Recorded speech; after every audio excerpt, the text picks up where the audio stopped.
నీ వాక్యాన్ని బోధిస్తున్నప్పుడు తండ్రి నీ ఆత్మ నా మీద దయచేయండి ఆయన ప్రభు, నీ వెలుగు నా మీద దయచేయండి, మందిరంలో నీ సన్నిధి దయచేయండి అని ప్రభు. అయా ప్రభు నీ సన్నిధికి ఎంతో ఆశతో ప్రభు వర్షం పడుతున్నప్పుడు తండ్రి ప్రభు, అయా ప్రభు పెద్దవాళ్ళు అయినప్పుడు వృద్ధులైనప్పుడు ప్రభు ఆశతో నీ సన్నిధికి వచ్చారు నాయన ప్రభు. ప్రతి ఒక్కరు దర్శించండి ఆయన ప్రభు, మీరే తోడుగా ఉండండి ఆయన. వాక్య భాగాలు నీ సన్నిధి దయచేయమని క్రీస్తునామములో అడుగుతున్నాం తండ్రి, ఆమేన్.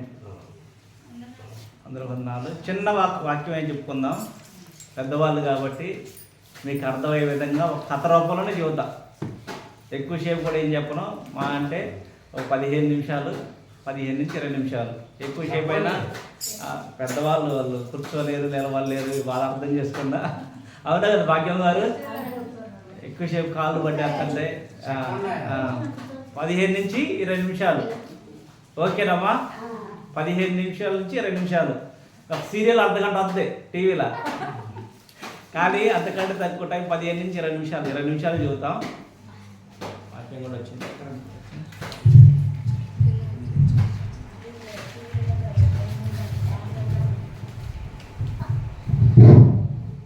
15 నుంచి 20 నిమిషాలు చెబుతాం. ఒకసారి నిద్రపోయే వాళ్ళకి హల్లెలూయా చెబుతారా? హల్లెలూయా.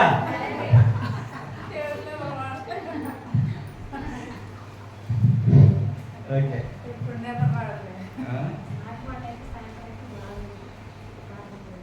ఇక్కడ చదవబడినటువంటి వాక్య భాగంలో ఒక కుటుంబం గురించి మనం చూస్తున్నాం. బెత్లెహేము అంటే రొట్టెల ఇల్లు. బెత్లెహేము అంటే అర్థం ఏంది? రొట్టెల ఇల్లు అంటే సమృద్ధి కలిగినటువంటి దేశం లేదా సమృద్ధి కలిగినటువంటి ప్రాంతం. ఆ ప్రాంతంలో సమృద్ధి కలిగినటువంటి ఆ ప్రాంతంలో కరువు వచ్చిందంట. ఏమొచ్చిందంట అండి? కరువు వచ్చిందంట. కరువు వచ్చిందంట. బెత్లెహేము అంటే యేసుక్రీస్తు పుట్టినటువంటి స్థలం. ఆ స్థలంలో ఆ ప్రాంతంలో కరువు వచ్చిందంట. కరువు వస్తే అక్కడ ఒక కుటుంబం ఉండేదంట. ఒక కుటుంబం ఉండేదంట. ఏ కుటుంబం? ఆ కుటుంబం నయోమి కుటుంబం. విన్నారా ఎప్పుడన్నా? నయోమి, రూతు విన్నారా? యాకోబు గారు విన్నారా మీరు? నయోమి కుటుంబం విన్నారా? ఒక కుటుంబం ఉండేదంట. అయితే అసలు కరువు ఎందుకు వచ్చింది? ఆ ప్రాంతంలో కరువు వచ్చిందంట. కరువు ఎందుకు వచ్చింది అంటే, కరువు ఎందుకు వస్తాయి యాకోబు గారు? కరువు ఎందుకు వచ్చింది? రకరకాల కారణాలు ఉంటాయి. కానీ ఇక్కడ కరువు రావడానికి కారణం ఏంటంటే, వాళ్ళంట ఎవరికి వారు ఇష్టానుసారంగా జీవిస్తారంట. ఈ పేజీ తిప్పితే లాస్ట్ వచ్చిన ఉంటుంది. దానికంటే ఆ పేజీ తిప్పితే న్యాయాధిపతులు 21వ అధ్యాయం 25వ వచనం చూస్తే, ఆ దినములలో ఇజ్రాయేలుకు రాజు లేడు, ప్రతి వాడు తన ఇష్టానుసారంగా ప్రవర్తిస్తూ వచ్చినంట. ఎందుకు వచ్చినట్ట అండి? ఇష్టానుసారంగా అంటే దేవుణ్ణి మర్చిపోయారు. దేవుడు లేడు, ఏం లేడుగా. దేవుడు లేడు, బైబిల్ లేదు, ప్రార్థన లేదు. ఎవరికి వాళ్ళు ఇష్టానుసారంగా జీవిస్తారు. ఇష్టానుసారంగా జీవించడాన్ని బట్టి ఆ ప్రాంతంలో కరువు వచ్చిందంట. కరువు వచ్చిందంట. కరువు వచ్చినప్పుడు ఇంటికి యజమానుడు పెద్దవాడు ఏం చేయాలా? అసలు ఈ కరువు ఎందుకు వచ్చింది? భార్యని పిల్లల్ని తీసుకొని ఇప్పుడు వచ్చినటువంటి కరువు పరిస్థితి ఏంది? ఈ కరువు నుండి నా కుటుంబాన్ని నేను ఎలా గట్టెక్కించుకోవాలని ఆ ఇంటికి యజమానుడు అయినటువంటి యజమానుడు కుటుంబంతో ఉన్నటువంటి భార్యతోటి పిల్లలతోటి మాట్లాడాలి. ఇప్పుడు దేవుని బిడ్డలుగా మనందరం ఉన్నాం. దేవుని బిడ్డలుగా మనందరం ఉన్నాం. మన కుటుంబాల్లో కూడా సమస్యలు వస్తుంటాయి రావండి. సమస్యలు వస్తుంటాయి, కష్టాలు వస్తుంటాయి, ఇబ్బందులు వస్తుంటాయి, రకరకాలమైనటువంటి సమస్యలు వస్తుంటాయి. ఆ సమస్యలు వచ్చినప్పుడు ఏం చేయాలంటే, మొదటిగా ఈ సమస్య దేని వల్ల వచ్చింది? ఏం చేయాలండి? మనకున్నటువంటి సమస్య దేని వల్ల వచ్చింది అనేటువంటి విషయాన్ని గ్రహించుకోవాలి. ఏం చేయాలండి? గ్రహించుకోవాలి. కానీ ఇక్కడ వీరికి ఒక సమస్య వచ్చింది.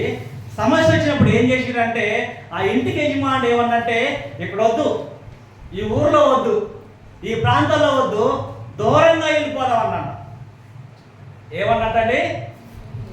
ఈ ఊర్లో వద్దు, ఈ ప్రాంతంలో వద్దు, ఈ గ్రామంలో వద్దు, దూరంగా వెళ్ళిపోదాం అన్నాడు. ఎక్కడికి వెళ్ళిపోదామండు? మోయాబు దేశానికి వెళ్దాం అనుకున్నాడు. ఇప్పుడు మన ఊరు నుంచి పక్క ఊరికి వెళ్తే ఏం కాదు. ఇతను ఎక్కడికి వెళ్ళిందంట? ఒక దేశం నుండి ఇంకో దేశానికి వెళ్ళిందంట. అర్థమవుతుందా యాకోబు గారు? ఒక దేశం నుండి ఇంకో దేశం అంటే చాలా దూరం, చాలా దూరం. అలానే ఇతను ఇజ్రాయేల్ దేశం నుండి, బెత్లెహేము నుండి, రొట్టెల ఇల్లు నుండి మోయాబు దేశానికి వెళ్ళాలనుకున్నాడు. మోయాబు దేశంలో దేవుడు లేడంట. అక్కడ ఇలా మందిరాలు లేవు, ప్రార్థనలు లేవు. ఇష్టానుసారంగా జీవించే మనుషుల మధ్యకి ఎలిమెలకు తన కుటుంబాన్ని తీసుకొని వెళ్ళాలనుకున్నప్పుడు తన భార్యని చెప్పాలి కదా, చెప్పాలా వద్దా? ఆ ప్రాంతంలో దేవుడు లేడు, అందరు మనుషులు కూడా దేవుడు లేకుండా జీవిస్తారు. అది శపితమైన ప్లేసు, ఆ స్థలానికి వెళ్ళొద్దని భార్యని చెప్పాలి కదా. భార్య కూడా చెప్పలేదు. నయోమి భక్తి కలిగిన స్త్రీగా మనం చూస్తూ ఉన్నాం. చాలా భక్తి కలిగి ఉంటుంది, కానీ తన యొక్క భర్తను మాత్రం ఎదురు చెప్పలేదు. ఏం చెప్పలేదండి? ఎదురు చెప్పలేదు. ఆ ప్రాంతానికి ఎందుకు వెళ్ళాలి అని భర్త ఎలిమెలకు తన యొక్క భార్యకి అనినప్పుడు తనతో పాటు వెళ్ళడానికి తను సిద్ధపడది.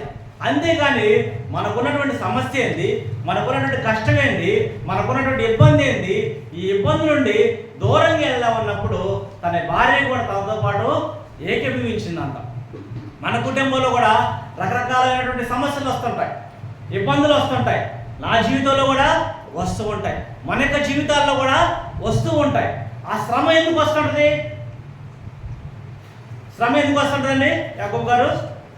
ఇప్పుడు దేవునికి దగ్గర కావాలని శ్రమలు వస్తుంటాయి. ఇప్పుడు మనం ఉన్నాం, చిన్నపిల్లలు ఉండరు, కొన్నిసార్లు తప్పులు చేస్తుంటారు. తప్పులు చేసినప్పుడు ఏం చేస్తాం? మనం గద్దించి మరలా సరైన త్రోవ తీసుకెళ్తాం.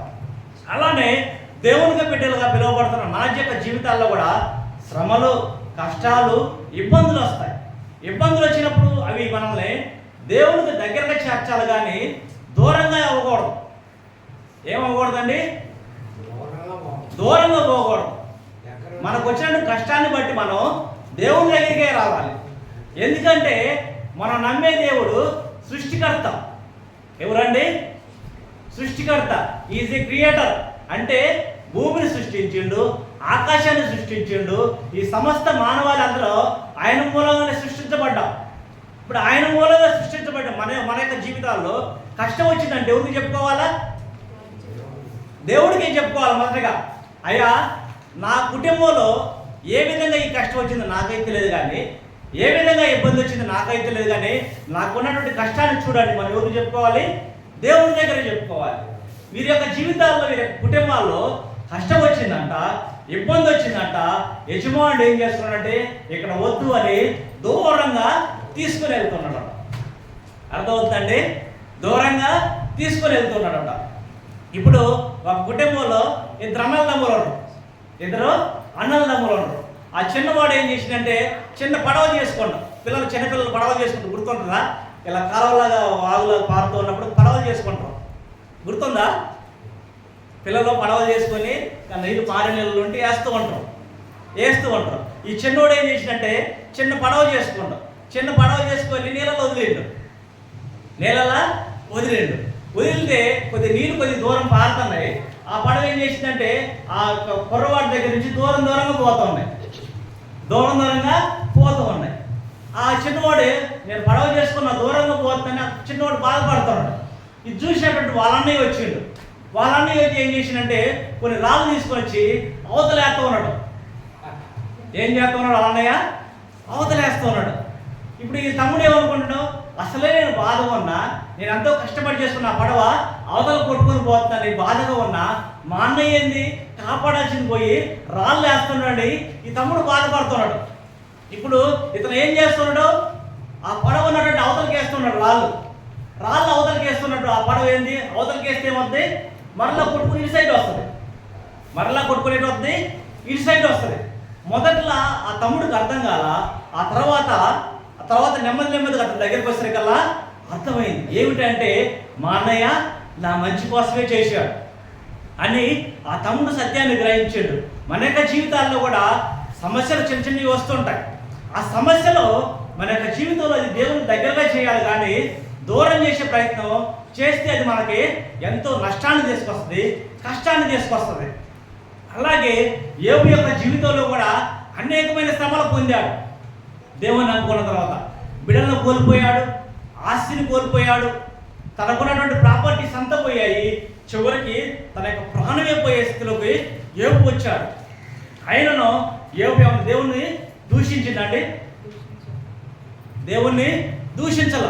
ఇక్కడ 13వ అధ్యాయం ఉంటుంది, ఆది యోబు గ్రంథం 13వ అధ్యాయం 15వ వచనంలో యోబు ఏమంటుందో చూద్దాం.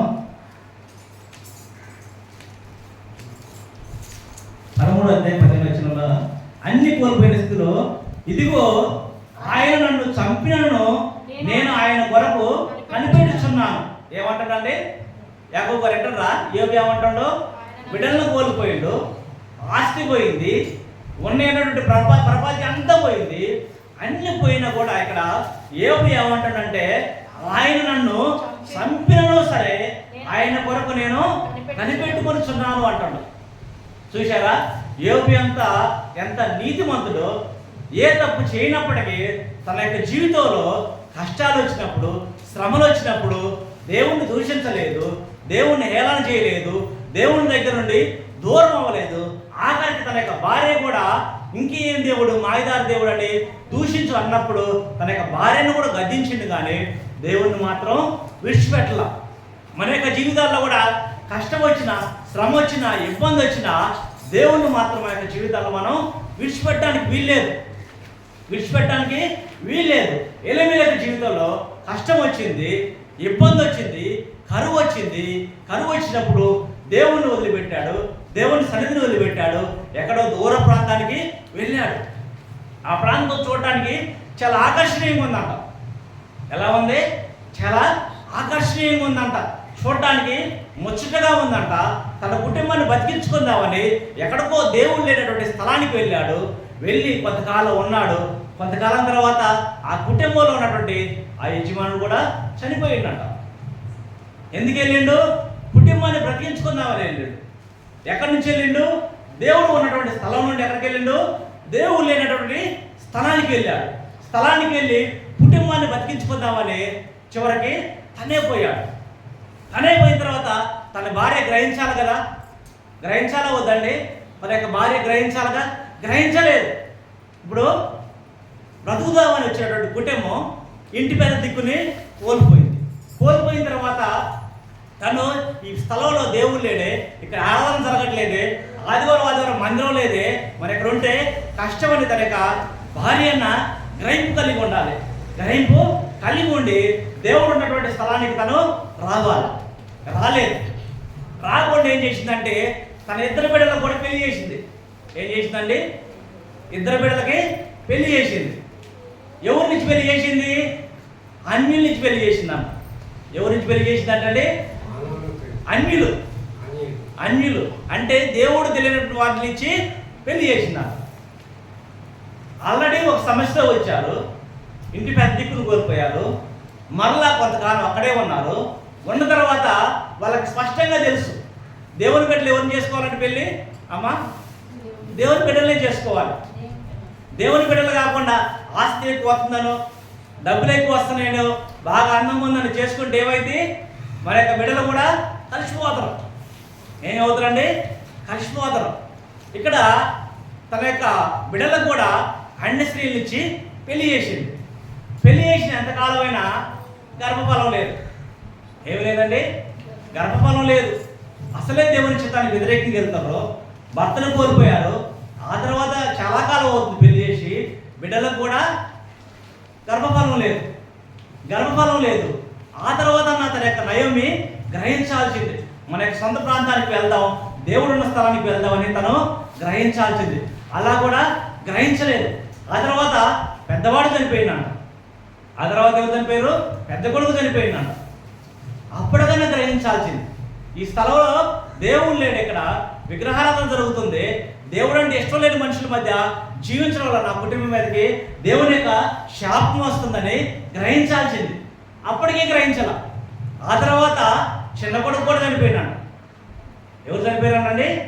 చిన్న కొడుకు కూడా చనిపోయినాడు. చిన్న కొడుకు కూడా చనిపోయిన తర్వాత అప్పుడు గ్రహించుకుందంట. ఎప్పుడు గ్రహించుకుందండి? మొదటిగా భర్తను కోల్పోయింది, తర్వాత పెద్ద కొడుకు కోల్పోయిండు, తర్వాత చిన్న కొడుకును కూడా కోల్పోయిండు. కోల్పోయిన తర్వాత అప్పుడు నయోమిలో పశ్చాత్తాపం వచ్చిందంట. అయ్యో, నేను దేవునికి విరోధంగా దూరమై వచ్చానే, ఈ స్థలంలో దేవుడు లేడు, దేవుడు ఉండే స్థలానికి వెళ్ళాలి అని అక్కడి నుండి తీర్మానం తీసుకున్నదంట. తనలో తాను పశ్చాత్తాపడదంట. పశ్చాత్తాపడి తన ఇద్దరు కోడళ్ళు కూడా చెప్పిందంట, నా కొడుకులు కూడా చనిపోయారు, మీరు మీ తల్లిగారింటికి వెళ్ళిపోండి అని ఇద్దరు కోడళ్ళు కూడా చెప్పేసిందంట. చెప్పేసినప్పుడు దాంట్లో కోడలేమో అతన్ని ఇద్దరు కోడళ్ళు కూడా బాగా ప్రేమించేవారంట. ఒక కోడలేమో అతన్ని గట్టిగా ముద్దాడి బాగా చెప్పి వెళ్ళిపోయిందంట. ఇంకో కోడలు కూడా వెళ్ళిపోవంటే ఆ కోడలంట అత్తలో దేవుని యొక్క ప్రేమను చూసిందంట.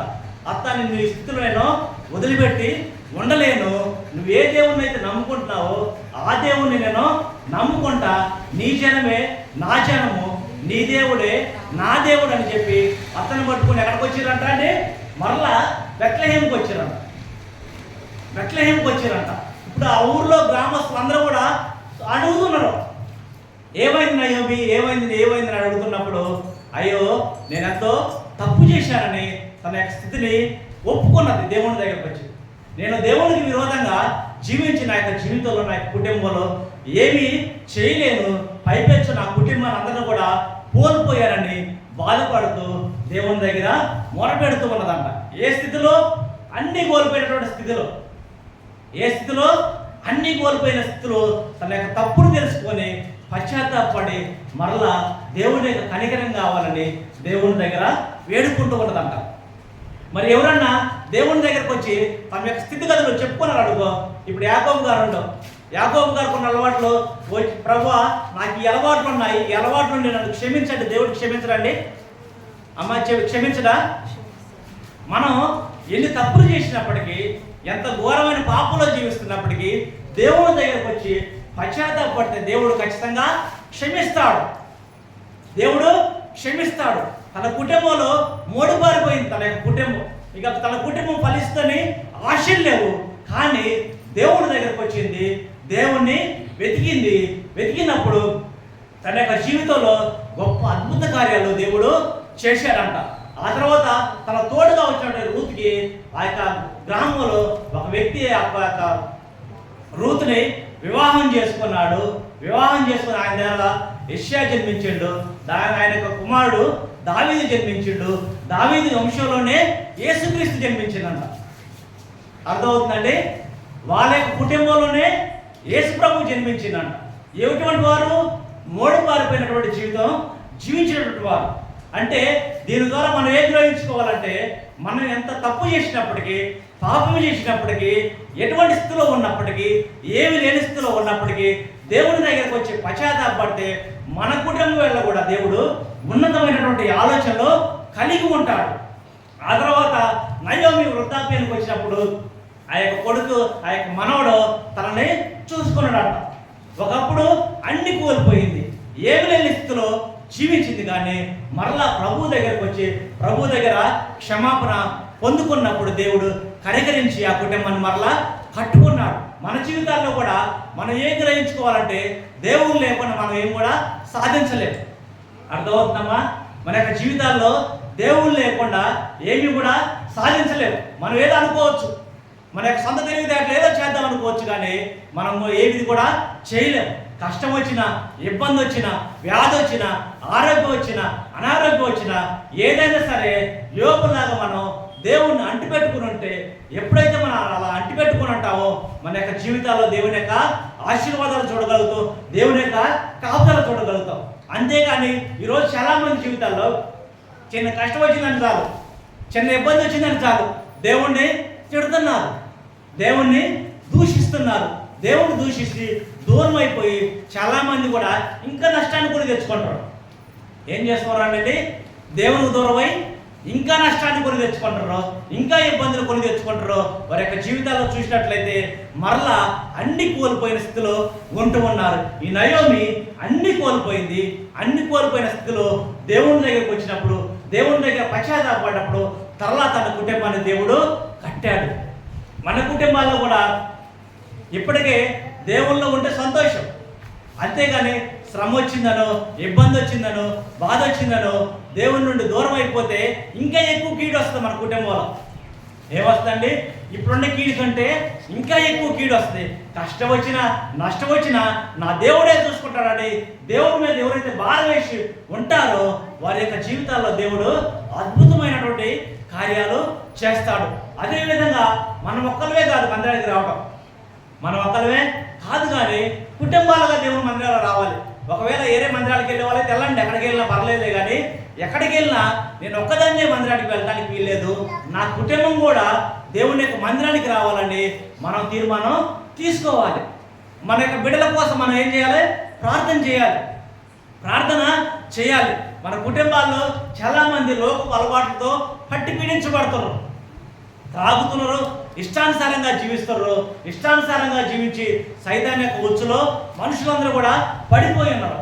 పడిపోయి ఉన్నప్పుడు వారిని దేవుని దగ్గరికి నడిపించాలి, దేవుని దగ్గరికి నడిపించాలి. ఇప్పుడు చెరుకు బండి తెలుసా అండి? చెరుకు బండి తెలుసా? చెరుకు బండి దగ్గరికి వెళ్తే ఆ గడ్డలు ఏం చేస్తారు? దాంట్లో పెడతారు, గొట్టంలో పెడతారు. గొట్టంలో పెట్టినప్పుడు ఏమైంది? అది నలిగి ఆ రసం గ్లాసులో పడిపోతుంది. అవునా కదా? ఫస్ట్ ఎలా పెడుతుందో, ఆ తర్వాత మళ్ళా రిటర్న్ పెడుతుందో, మరొక తర్వాత రెండుగా సగం చేస్తాడో, మరలా పెడతాడు. ఏంది? దాని యొక్క రసాన్ని మొత్తం కూడా పీల్చేస్తుంది. పీల్చేసి చివరి చొక్క వరకు కూడా దాంట్లో పాడుతుంటాడు. ఈ లోకల మనుషులు కూడా అలాంటి ఉచ్చులు పడిపోతారు, పాప ఉచ్చులు పడిపోయి దాంట్లో పీల్చివేస్తుంది సైతాన్. దాంట్లో రాలేకపోతున్నారు, బందీలుగా జీవిస్తున్నాడు. కానీ వారిని విడిపించడం మన వల్ల కాదు, మనకి శక్తి సరిపోదు. కానీ దేవునికి వాళ్ళ గురించి మనం ప్రార్థన చేసినట్లయితే దేవునికి ఆ శక్తి ఉంది, దేవుని యొక్క మాటలకు ఆ శక్తి ఉంది, వాక్యానికి ఆ శక్తి ఉంది.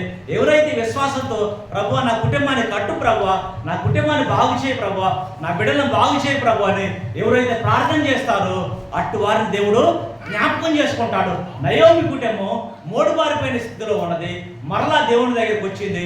దేవుని దగ్గరికి వచ్చినప్పుడు ఆశీర్వాదాలు తన యొక్క జీవితంలో పొందుకుంది. అదేవిధంగా మన కుటుంబాలు అటువంటి వారు ఉంటే మనం ఏం చేయాలి? ప్రార్థన చేయాలి, వారికి దేవుని మాటలో చెప్పాలి. చెప్తే దేవుడే కార్యం చేస్తారు. ఎవరు కార్యం చేస్తారండి? దేవుడే కార్యం చేస్తారు. నేను ఒక విషయాన్ని చెప్పి ముగించాలనుకుంటున్నా. ఏమిటంటే ఒక ప్రాంతంలో ఒక తల్లి ఉండేది, అమ్మగారు లాగా ఒక తల్లి ఉండేదంట. తనకు ఒక వయసు వచ్చిన కొడుకు ఉండేవాడంట. ఎవరుండంట? వయసు వచ్చిన కొడుకు ఉండేవాడంట. ఆ తల్లిగారు ఏంది? వారం ప్రార్థనకు వచ్చేదంట, వారం ప్రార్థనకు వచ్చేదంట. దేవుని సన్నిధిలో ప్రార్థన చేసేదంట. తన యొక్క బిడ్డ కోసం ప్రార్థన చేసేదంట. ఎంత ప్రార్థన చేసినా తన యొక్క కొడుకు మాత్రం మందిరానికి వచ్చేవాడు కాదంట. ఏంటంటే చర్చికి వచ్చేవాడు కాదంట. ఎంత ప్రార్థన చేసినా చర్చికి వచ్చేవాడు కాదంట. తాగుతుండంట కొడుకు, తిరుగుతుండంట. ఏమాత్రం వారం బైబిల్ పట్టుకొని చర్చికి వచ్చి ఏడుస్తూ ఉండేదంట. అయ్యా నా కుమారుడిని మార్చయ్యా, నా కుమారుడిని మార్చయ్యని ప్రార్థన చేసేదంట. ఈ తల్లి ఎంతకైతే ప్రార్థన చేస్తుందో తన కుమారుడు అంత ఎక్కువ తాగుతున్నాడు. ఏం చేస్తున్నాడండి? తల్లి అంత ఎక్కువైతే ప్రార్థన చేస్తుండో ఈ యొక్క కుమారుడు కూడా అంత ఎక్కువగా త్రాగుతున్నాడు. త్రాగడం మాత్రమే కాకుండా ఆ ఊర్లో అక్రమ సంబంధాలు పెట్టుకొని చేస్తూ ఉన్నాడంట. ఏం చేస్తున్నాడండి? అక్రమ సంబంధం పెట్టుకొని జీవిస్తూ ఉన్నాడంట. చేతికొచ్చిన కొడుకు ఏమాత్రం దేవుని యొక్క వాక్యాన్ని తెలుసుకుంది, రక్షించబడ్డది, దేవుని యొక్క రుచి చూసింది. తన కొడుకు ఎంత ప్రార్థన చేస్తున్నా మారట్లేదంట. అతను మారకపోతే పాస్టర్ గారి దగ్గరికి వచ్చిందంట. అయ్యా నా కుమారుడు వ్యభిచారంలో జీవిస్తుండో, త్రాగుల్లో జీవిస్తుండో, అక్రమంగా జీవిస్తుండో, నా కుమారుడు కోసం ప్రార్థన చేయాలి. ఆ తల్లి ఏడ్చుకుంటా పాస్టర్ గారికి చెప్పిందంట. అప్పటికి ఆ తల్లి తన యొక్క కుమారుడు కోసం ప్రతిరోజు ప్రార్థన చేస్తూ ఉండేదంట. ప్రతిరోజు ప్రార్థన చేస్తూ ఉండేదంట. అప్పుడు పాస్టర్ గారు అన్నట, అమ్మా నీలాంటి తల్లి ప్రార్థన వినపోతే ఇంకెవరు ప్రార్థన వింటాడు? దేవుడు ఖచ్చితంగా నీ కుమారుని పట్టుకుంటాడు, ఖచ్చితంగా నీ కుమారుడు మందిరానికి వస్తాడు. నువ్వు ధైర్యంగా వెళ్ళని ఆ పాస్టర్ గారు ధైర్యంగా చెప్పి ధైర్యం మాటలు చెప్పి పంపించిందంట. పంపించిన తర్వాత ఆ కొంతకాలం తర్వాత ఇలాంటి ఒక ప్రార్థన జరుగుతున్నప్పుడు దేవుని యొక్క మాటలు వినడంట. దేవుని యొక్క మాటలు వినడంట. దేవుని యొక్క వాక్యం అతన్ని పట్టుకున్నదంట. పట్టుకున్నప్పుడు అతను ఎటువంటి పాపస్థితిలో అతను జీవించేవాడు తను తాను తెలుసుకున్నప్పుడు తన యొక్క పాపాలన్నీ కూడా దేవుని సన్నిధిలో ఒప్పుకున్నాడంట. ఒప్పుకొని పశ్చాత్తాపడ్డంట. తర్వాత మారు మనసు పొందాడు. తనకున్నటువంటి చెడు అలవాట్లన్నీ కూడా దేవుని దగ్గరికి వచ్చి, ప్రభువా నేను ఇలా అక్రమంగా జీవించాను, వ్యభిచారంలో జీవించాను, త్రాగులో జీవించాను, నన్ను క్షమించు ప్రభు అని దేవుడి దగ్గరకు వచ్చి అతను క్షమాపణ అడిగిందంట. దేవుడు క్షమించిండు. ఆ తర్వాత ఆ వ్యక్తి ఎవరో కాదు, ఆ వ్యక్తి పేరంట సెంట్ అగస్టిన్ అంట. ఆ యొక్క తల్లి పేరు మౌనిక అంట. ఆ తర్వాత అతను రక్షణ పొందిన తర్వాత ఈ లోకంలో యేసుక్రీస్తు ప్రభు పరిశుద్ధుడు. యేసుక్రీస్తు ప్రభు తర్వాత అంత నీతిమంతుడు ఎవరంటే ఆ తల్లి యొక్క కుమారుడే. ఆ కుమారుడి పేరే అగస్టిన్ అంట. యేసు ప్రభు తర్వాత భూలోకంలో అంత నీతిగా జీవించిన వ్యక్తి ఎవరంటే ఆ తల్లి యొక్క కుమారుడే. ఈ లోకంలో మనం ఏం చేయాలి అంటే మన యొక్క బిడ్డల కోసం ప్రార్థన చేయాలి. ఏం చేయాలండి? మన బిడ్డల కోసం ప్రార్థన చేయాలి. త్రాగుబోతుని మార్చడం మన యొక్క వల్ల కాదు, తిరిగిపోతుని మార్చడం మన యొక్క వల్ల కాదు. కానీ దేవునికి ఆ శక్తి ఉంది, దేవుని యొక్క మాటలకు ఆ శక్తి ఉంది. ఎవరైతే దేవుని దగ్గర తగ్గింపు స్వభావం కలిగి పశ్చాత్తాపడతారో వారి యొక్క జీవితాల్లో దేవుని యొక్క ఆశీర్వాదాలు పొందుకుంటారు. నయం యొక్క జీవితంలో మోడుబారి పరిస్థితుల్లో తను బెత్లెహేముకు వచ్చింది. దేవుని దగ్గర తన యొక్క స్థితిగతులన్నీ ఒప్పుకొని దేవుని దగ్గర పశ్చాత్తాపడ్డప్పుడు దేవుడు ఆ కుటుంబాన్ని కనికరించాడు, కృప చూపించాడు. ఆ కుటుంబంలో నుండి ఏ ప్రభు అయిన యేసుక్రీస్తు జన్మించాడు. దేవుని యొక్క ఉద్దేశాలు అంత గొప్పగా ఉంటాయి. ఈ లోపల మనం ఏం చేయాలంటే దేవునికి మనకున్నటువంటి అడ్డుపనులు తీసివేయాలి. ఆ యొక్క తప్పులు ఒప్పుకోవాలి. ఆ యొక్క తప్పులను ఒప్పుకోవాలి. ఎవరిని అన్యాయం కూడా ఒక మాట అనకూడదు. అన్న కూడా అది తప్పే. ఒకళ్ళ దగ్గర అక్రమంగా కూడా దోచుకోకూడదు. ఇప్పుడు ఉండవు పలానా పక్కింటికి వెళ్ళి ఒక 100 రూపాయలు దొంగతనం చేసిన పాపే, దేవునికి విరోధంగా త్రాగిన పాపమే, తిరిగిన పాపమే. మనం ఏదైతే తప్పులు చేశామో ఆ తప్పులు దేవుని దగ్గరికి వచ్చి ప్రభువా నేను పాపినని ఎవరైతే ఒప్పుకుంటారో దేవుడు అట్టి వారి యొక్క కుటుంబాల దేవుడు ఉన్నతమైనటువంటి ఆలోచనలు కలిగి ఉంటాడు. నయోమి దేవుడి సన్నిధి నుండి దూరం వెళ్ళిపోయింది, అన్ని కోల్పోయింది. మరలా దేవుని దగ్గరికి వచ్చినప్పుడు దేవుడు ఆ కుటుంబాన్ని కనికరించాడు. ఈ లోకంలో మనం కూడా ఒకవేళ దూరమైనట్లయితే దేవుని దగ్గరకు వచ్చి ప్రభువా నా స్థితిగతులు లేవు ప్రభువా, నేను ఈ తప్పులు చేశాను ప్రభువా, నేను ఈ పాపంలో ఉన్నాను ప్రభువా, నన్ను క్షమించు ప్రభు అంటే నీ కుటుంబం వెళ్ళ, నీ బిడ్డల వెళ్ళ దేవుడు ఉన్నతమైనటువంటి ఆలోచనలో కలిగి ఉన్నాడు. తల్లో ఉంచుకొని చిన్న ప్రార్థన చేసుకొని ముగించాలని ఆశిస్తున్నాను. తల్లో ఉంచుకొని చిన్న ప్రార్థన చేసి ముగించాలని ఆశిస్తున్నాను. కళ్ళు మూసుకోండి. కొన్ని నిమిషాలు ప్రార్థన చేయండి. ప్రార్థనలో ఉండండి.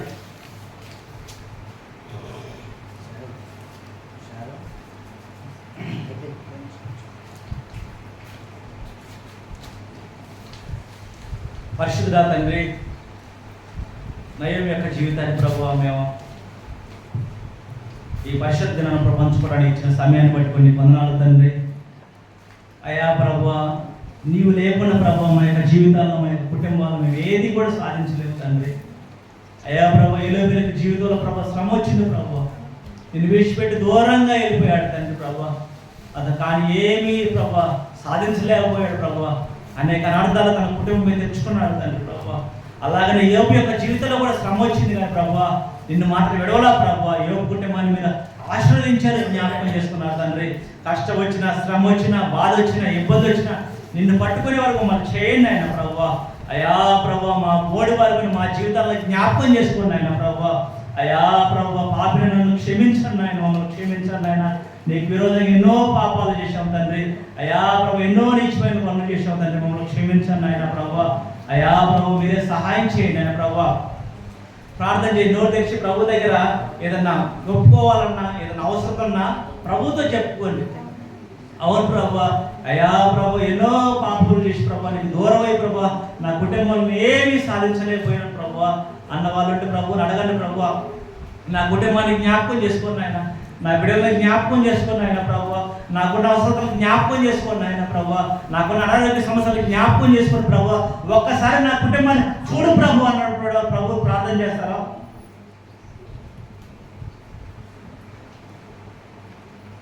మోడు బారిన జీవితాలను చిగురింప చేయగలవు నీవు, మోడు బారిన జీవితాలను చిగురింప చేయగలవు నీవు. మహోన్నతుడా నీ కృపలో నేను నివసించుట నా జీవిత ధన్యమై ఉన్నది.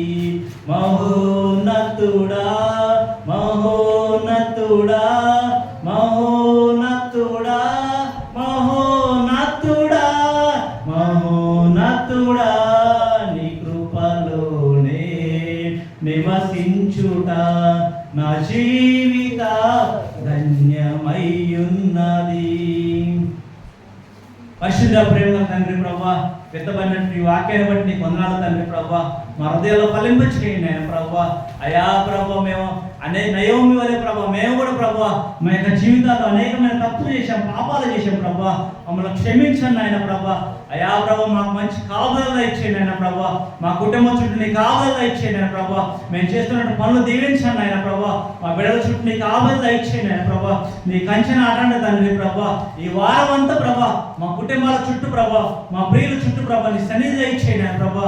మా ప్రభా మా సంఘస్థుల కుటుంబాలు చేస్తున్న పనులు దీవించండి ఆయన ప్రభా. వారి కష్టార్జితను దీవించండి ఆయన ప్రభా. వారి పనులను ఆశీర్వదించండి ఆయన ప్రభా.